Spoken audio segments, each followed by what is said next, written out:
and welcome to Framed Canvas, Cuffs, and Other Stuffs. This podcast is about crime. And art. And our crime. Wake up.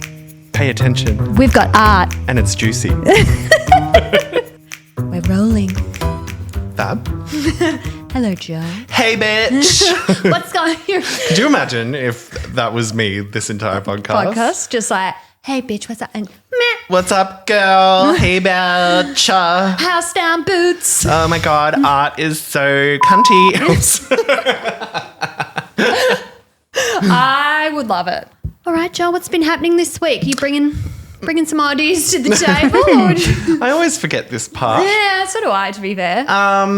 It's because I haven't been doing anything particularly arty lately. Doesn't have to be But arty. art surrounds us in everyday life, I feel. Phyllis, very philosophical of you, Joe. Not to put a timestamp on this, but I did go to a drag awards on Monday with my partner, who is famously a Melbourne drag queen named Tilly Capulet. You don't say. Yes. It was a room full of just clucking loud drag queens in beautiful, fabulous gowns.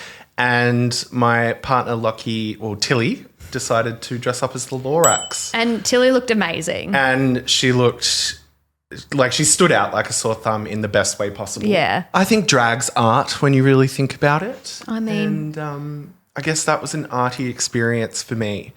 Pretty overwhelming being in a confined space with hundreds of Victorian drag queens. All talking louder than the next person and just like pottering around. And you're just in the background like, Yeah. I feel I'm usually good in social situations, but in those ones I'm just like, ooh, hello, social anxiety. Oh my God. Just like, so many personalities here. Yeah. But yeah, it was really, really entertaining. It was really fun. All the amount of thought that goes into all the outfits and the makeup and the concepts and all that of drag is just really, well, I guess it inspires a lot of my work as well. I love that. Yeah. I love it. Yeah. I feel like a lot of my art that I create is drag or queer, culture inspired. Yeah. It's always got that little bit of flair to it. It's always got a bit of like, there's no real gender. Yeah. It's all a bit ambiguous. Yes. Gender is a construct. Yeah. I love it. Actually, this week, even though I didn't have anything prepared, I feel like that's been my best one. I love it. Yeah. I love it. What about you? Mine's not art related at all. It's just really what we've been watching on TV nonstop. On Netflix, they've put on this older, like it's a show from like 2004, I think. And it's called... I don't even know how long ago that was. I can't...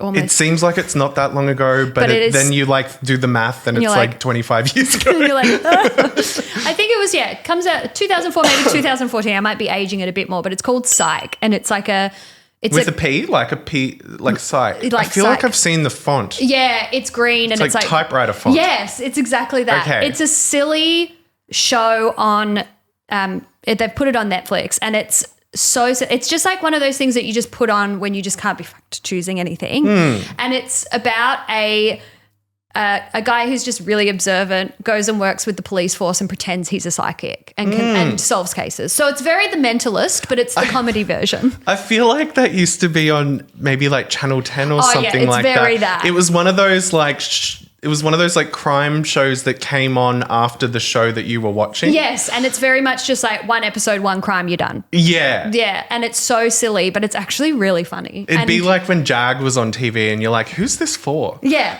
No, it's for me now. Yeah. That's such a specific show to pick up.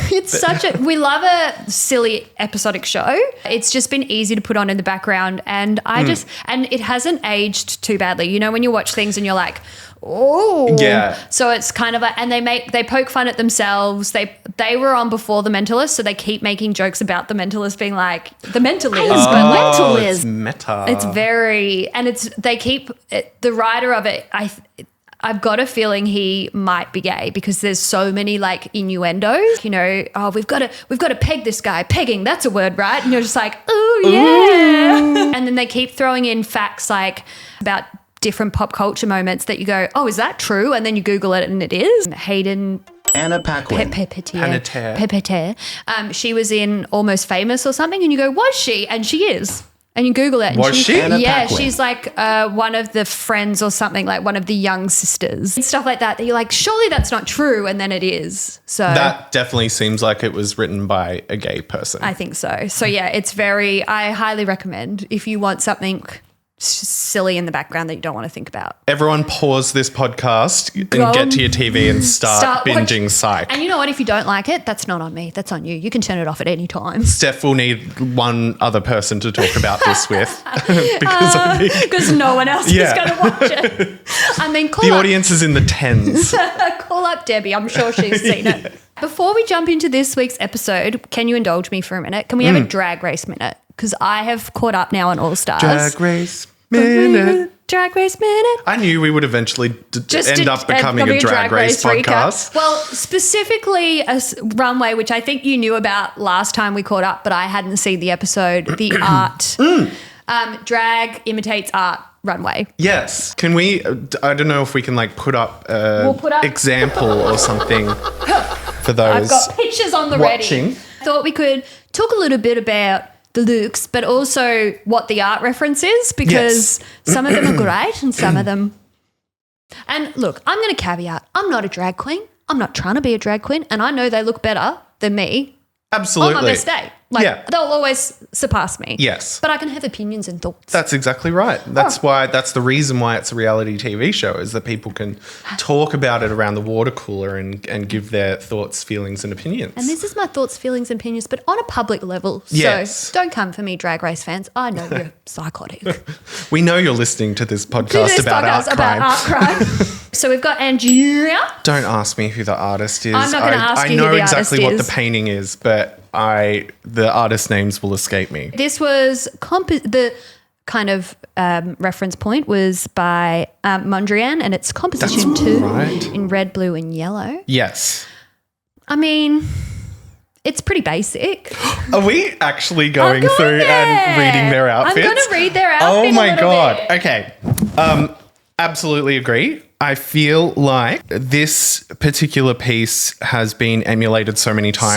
Throughout pop culture. We've even got a building, I think, in Melbourne that is inspired by this painting. If you don't know, I believe it's in South Yarra, near one of the high schools. Okay, I'm going to look that up. I'll walk past it, take a picture, and show So, you. yeah, thank you. Because I always think of this painting of the color blocks. At the end of the day, it's just a kind of simple skirt number. Simple skirt. So Mondrian is a Dutch painter and obviously really pioneered the geometric shapes and primary colours. Yes. So ahead of his time, because he was born in 1872, which is too long ago. Oh my God. I thought it was a more modern piece than that. No, started doing block work. I thought it was around the same time as like Liechtenstein and stuff. No, I think much later. Well, much earlier. So started to use like radical simplification of shapes. It's like I didn't even know like these colors would have existed back then. Yeah, like that bold. Wasn't everything in black and white? Oh, everything was just like really muted and rich and like like emeralds and mustards and stuff like that. These are just like canary yellow. The interesting thing is he was so ahead of his time that he wasn't really recognised until much later. I think, it was I feel like this would have thrown the audience into a frenzy seeing something like this. You're This psychotic. isn't Jesus. This is madness. I mean, I like the outfit. Nothing to write don't. home about. And also, didn't the original painting between the blocks have black lining separating each? Sure did. Good pickup, Joel. So this doesn't, and you can see oh God, is it I don't want to say it's a hem. It's a bit like it's puckering, it's not connecting, but you still get the reference that it's from that painting. I do like the foxtail that's around her arm, and that's my favorite part about the outfit. So she missed the mark for me. She's not getting 10 points. She's But not I getting 10. love Angeria. Oh my God, me too. I love her so much. She's so entertaining to watch. She's so good to watch. And I just love her energy. Yeah. I'd want to be in a room with her. Yeah. Because she's going to lift you up. Absolutely. All right. You can flick to the next one. Oh. I said when we heard the runway announcement, I said if no one does the scream, I will scream. Someone's got to do it and someone's got to come out like this. I gasped. Yeah, this is incredible. It was. So Gottmik, obviously it's the scream, but it would whoosh. Mm-hmm. Honestly, I'm not going to give you too much history on this one because maybe we're going to be talking about it in a minute. But I am screaming. What are your thoughts and feelings? I think I did the same thing when Gottmik came out onto the runway. Gasps. The fit of it, the colours, the way that the actual screaming man or whoever it is on her hip, and then it goes into the skyline going up into the hooded part of the top is just so clever because the colours just blend together so beautifully. All the I can't say Swarovski. All the crystals, like so much detail, so much care has been put into this. It doesn't look cheap. It looks like it was made specifically for this or specific, and it was, to be fair. It would have been, yeah. But it's just like, you know, and we'll talk about them when they come up, the few that you're like, oh, you just had this in your closet and you tried to make it work to fit the theme. This was made specifically for it, and so fashion forward. And I love the fact that it's like a hood going over so you just see Gottmik's face. Yeah. It's stunning. Like you can't fault it. 10 out of 10. 10 out of 10. And then we move on to the lovely Georges. I don't know what this one's referring to. It's Picasso. Ah. It was The Seated Woman by Pablo Picasso. Girl, if we're doing Picasso and you're not doing some good makeup, what are we doing? Or drawing like another eye or something down here and then like closing one eye and like getting the cubism, just like be a bit experimental with it, I guess. So I feel like I'm being so cunty. I really like Georges. This is the thing. I love them all. This is just a shit look. Yeah. it's just not what it needs to be. Especially like when you look at some of the others, you're like, okay, you've done the minimum. I don't think it's a shit look. I think it just doesn't fit the brief. Like it's not the reference. Yeah. So obviously Pablo Picasso is a cubist, kind of became more of a cubist style painter. And started realism. When he first started, it was like realistic portraiture. Yeah. So started to really. I learnt that at the exhibition at the NG. Oh yes, I went to that too. Did you? And that was incredible. Yeah, it was gorge. And there was a lino print there that like a big lino block print that I was just like blown away by. It was very similar. That was Picasso that started. It wasn't. I might be getting confused with MC Escher. He started to move. He started the modern cubism movement type situation. Yeah. So he started to move into at the time, and it's kind of when you go to the Picasso, if you went to the NGV and saw the Picasso exhibition, you saw that a lot of people around him in his group were doing the same thing. So you don't really know if he was the one who was kind of influencing everyone or if everyone was influencing him. Yeah. So he started to do like his blue period where he did all monochromatic stuff, but it was all very cubist, and then he started to do more jazz band. Yeah. And then he started to do more like portraiture, but it was more in his cubism style. So which has become like his like signature. Yeah, you see the Weeping Woman, you see all of that, and you go, oh, I can clearly see that's a Picasso. His earlier work, you can't really see that, and this would be his later work. Yeah. The painting Georges was referencing features Picasso's muse and lover, Marie. His way of thinking was you see your, I guess, muse or your person, and you break it down into geometric shapes, and that's what you start to build on to create the artwork. So it's all big shapes, and then you fill in some of the detail. Love it. It's really cool. Yeah. His work's really cool. He's not a great person, and we all know this, but his work is good. Yeah, that's right. He's bad man. Yeah. But that's it's that whole question. It's to separate the art from the art. Can you do it? Where I'm sure. I feel like you can do it with some, maybe not so much with others. Yeah. I'm very that with Michael Jackson. Yeah. And break. Should we do a Michael Jackson minute? I just love his music. Yeah. Anyway, let's not go down that road. The Michael Jackson part. This work, I think the outfit's fine, but the work itself, like, it doesn't reference the artwork. When I see this, I'm not instantly You're not instantly like, oh, QB Woman by Picasso. I'm getting more like Jim Carrey in The Mask. Yeah. With his like yellow zoot suit and the green. God, I love her though. She's got. I love every queen this season. I do too. There's no stakes. Like, it's a bit boring. Yeah, but the runways and stuff like that have been amazing. Been good. Let's go on to old Nina West. Mm-hmm. She's never really pulled a look. And this reference I know very well because it's one of my favorite artists. If you had the opportunity to rework this look, what would you do? Well, it's Tom of Finland, and if you know Tom of Finland, and if you don't know Tom of Finland, look up the artwork. It's very queer-centric. It's very like gay heavy. It's talking about gay culture and things that were happening kind of in secret, I guess. Yeah, it was all very ahead of the time because he was he was like born in like 1920s. Yeah. And so he started to kind of come like. And gay people we had to explore our sexuality and do all that kind of stuff in hiding. Yeah.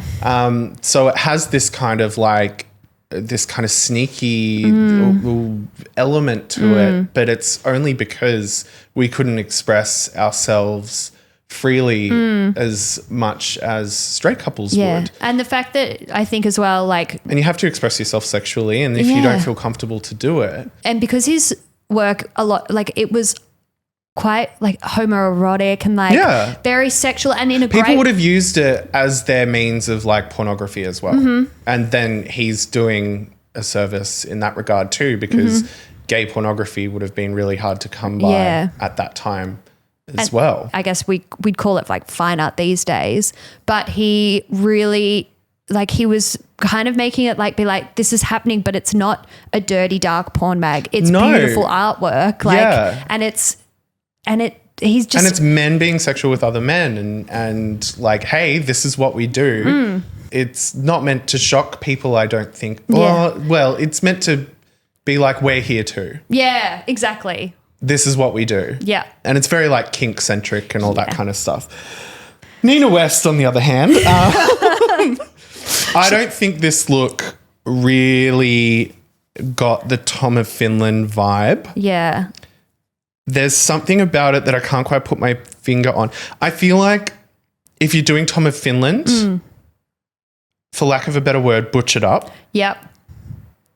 Maybe not a pencil skirt and a cinched in corporate looking jacket. Yeah, it's like, Karen, are you going into your finance meeting? Like, Nina could have done like leather pants and a giant belt buckle and like really leaned into the masculine side of it. It would have been so different for her too. It's like she took the brief and then put it into her style, which is fine, but this was your chance to really go wild. But she's feminizing something that isn't supposed to be. If you want to emulate it, then you go in the other direction. Like, the hair doesn't make sense to me. I know she's trying to do that like slick back greaser look, but she's made it so big that it just looks like bouffanty. And I don't get why she's wearing the like grey bodysuit underneath. I guess she's trying to look black and white. Black and white, like the paint. But then put some sketching marks over it and maybe do your face in black and white. Like, it just didn't. I appreciate the reference and that she's bringing light to Tom of Finland, but I don't care for the look in the slightest. Yeah. I think she really missed the mark. I would like to see maybe a different drag queen do their take. Like, I'd love to see, and I think maybe this will come, a Tom of Finland runway.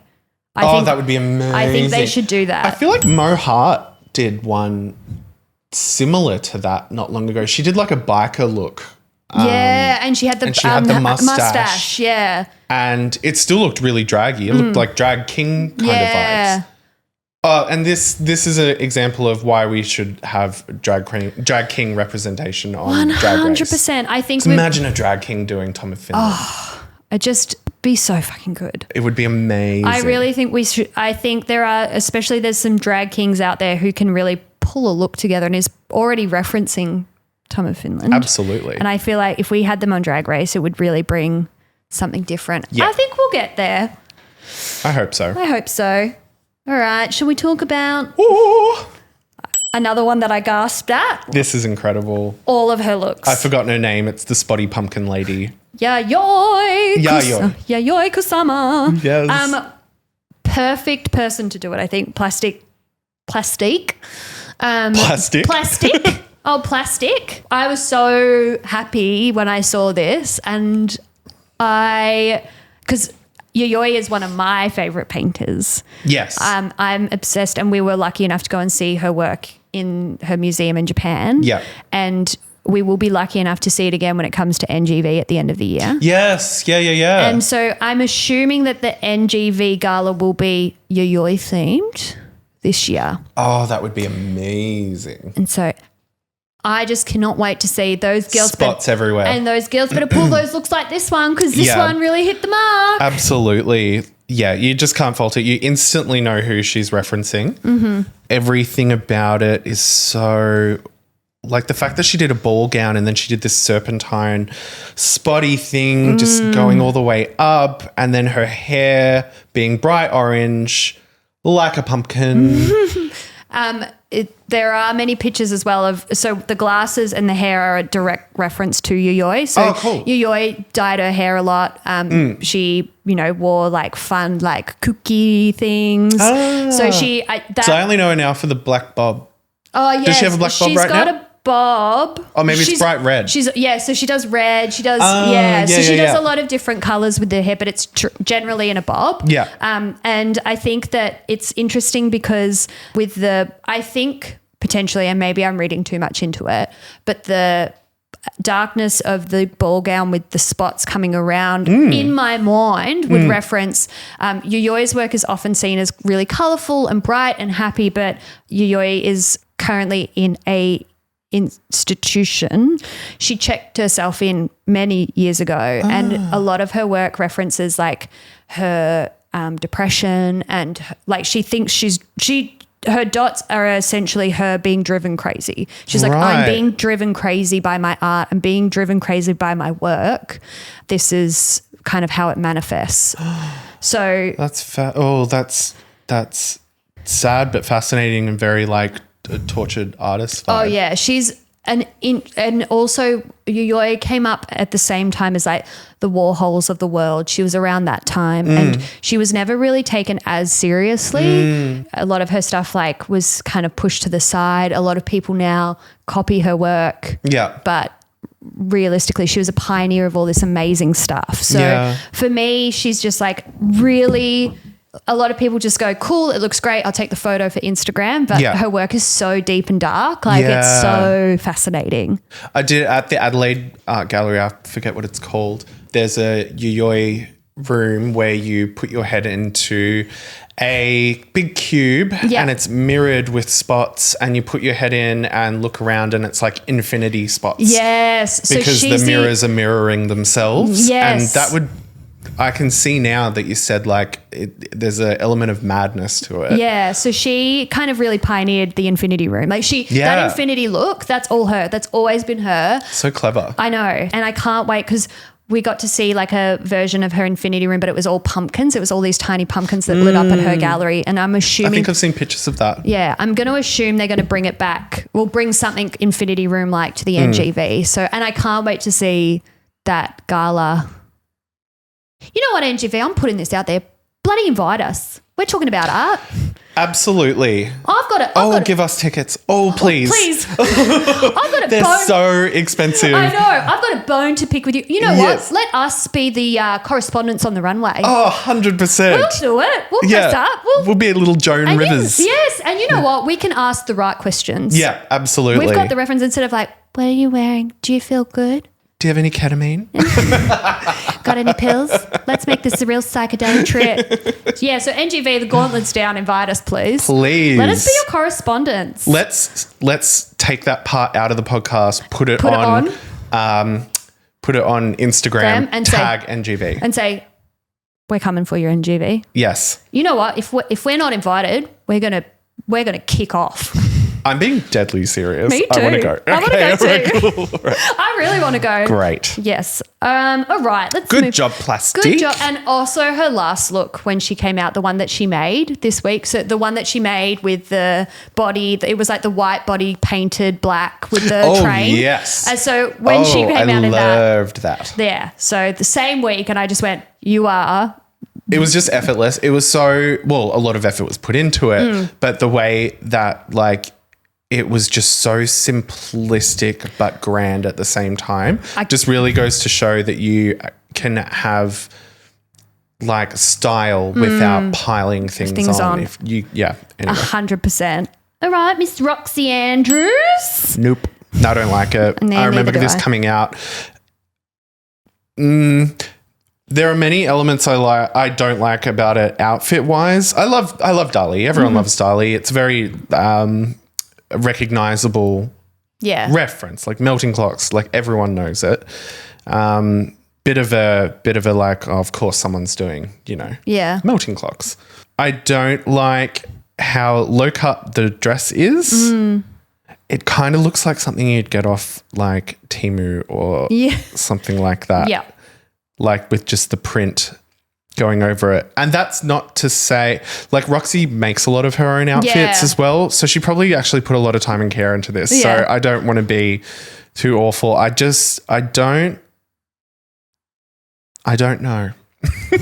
I don't like how little the mustache is. Yes, I feel like she should have gone. That was my first thing. I was like, okay, so Dali, as we all know. And how little the clock on her head is. I know. Have a big melting clock on your head. Have a giant mustache. Honestly, that was my one real thing was just okay, he already had a huge mustache. Let's drag it up. Drag it up, please. Make the mustache a focal point of it. It felt like this is a beautiful dress and I've stuck a clock on the front. Yes. I would have done a darker wig too. I don't know why she's doing a blonde wig because a black wig, black giant mustache, giant melting clock fascinator would have made it so much better. But she's just got this little thing on her head with lace going down for some reason. The blonde.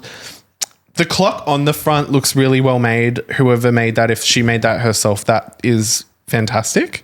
It just doesn't fit with the rest of the outfit. I just don't like it. Yeah, there's something NQR about it. And obviously... What does that mean? Not quite right. Not quite right. Not quite right. NQR. Obviously, like you said, instantly recognizable, a lot of surrealism. Yeah. It's another one, art versus artist, separate art from artist because he was... very bad. Yeah. He's not a good person. I remember hearing he's that got kind bad, of stuff too. He's got really bad takes on life, really. His work is just so recognizable and I think that there was no... So the pieces that he does are so fluid and this dress, besides it being flowy, didn't feel fluid.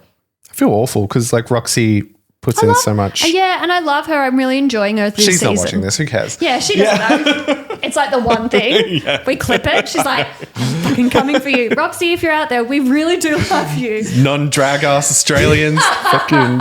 Never put on a heel in their lives. This was the one, I was looking forward to Roxy's kind of the most. Yeah. And then when she came out, I was come on, girl. I was going to say I dislike it more than Nina's, but I don't think I do. Yeah, I think I like both points of reference, but I don't necessarily like the outfits. I like the clock on the bodice just because it looks well made. Looks really well made. Yeah. Chanel, the Great Wave. I like that someone did this art piece. Yes. It's okay. I think my main thing is the hair could have been really stylized. I think this would be the one time that you would use that kind of Priscilla kind of foam hair and you could have made it like a wave. Oh, I hate foam wigs. I know. I hate foam wigs. know that. No, I like her hair. No, I think she could have, because of the waves in the dress, it could have been emulated more so. True.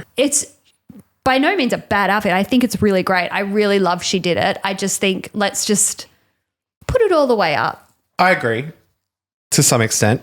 I think I really love the wig, actually. I think the wig looks amazing and she's done it in a wave kind of way. She could have made it a little bit more blue to match the royal blue of the dress. It's just very draggy, very gowny. But I like the fact that she chose this piece. Yeah, so this piece, not a lot of people know, it's actually really small. So when I got... Is it really? Yeah, I thought it would be a massive one. Tiny. So it's a woodblock print. So actually like...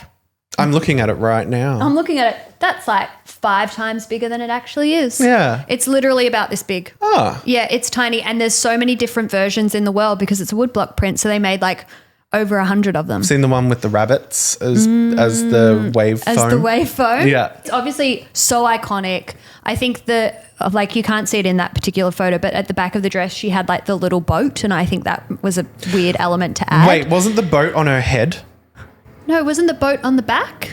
Oh, maybe it was. I think the boat was like a little, it was almost like because in this picture you can't see that side of her head. I thought she was wearing the boat as a fascinator. I think it was on the back of the dress. There is something behind. I can see something kind of behind her. So and maybe I think she could have just ditched the boat altogether. Is there a boat in the picture? Yeah. Yeah. The actual artwork itself, really small. If you ever get a chance to see it, be prepared for how small it is. I wonder how it rose to fame so much. I think at the time, so the person Hokusai, who created it, was quite well known for woodblock printing. So I think it was just one of the collection. Yeah, right. And it just over time has just become more and more iconic because people are starting like just reference it over and over and over again. Yeah. So it's one of those things that it's done really, like it's so recognizable. It's done really cool. I love like how I'm literally looking at it right now, how the waves kind of like look like really like claws almost. It looks very like foreboding, scary. I love it. We've got our last gal. I loved this. Did you? Yep. I Not hated many it. other people did. Yep.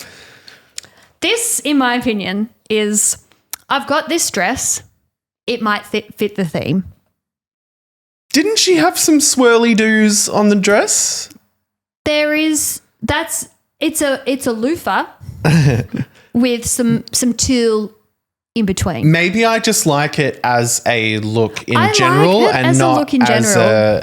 as a reference to Van Gogh, but I did like the fact that I do like the fascinator on top with the moon. I think it looks really, really cool and it's like trendy for now. The colors are pretty on point.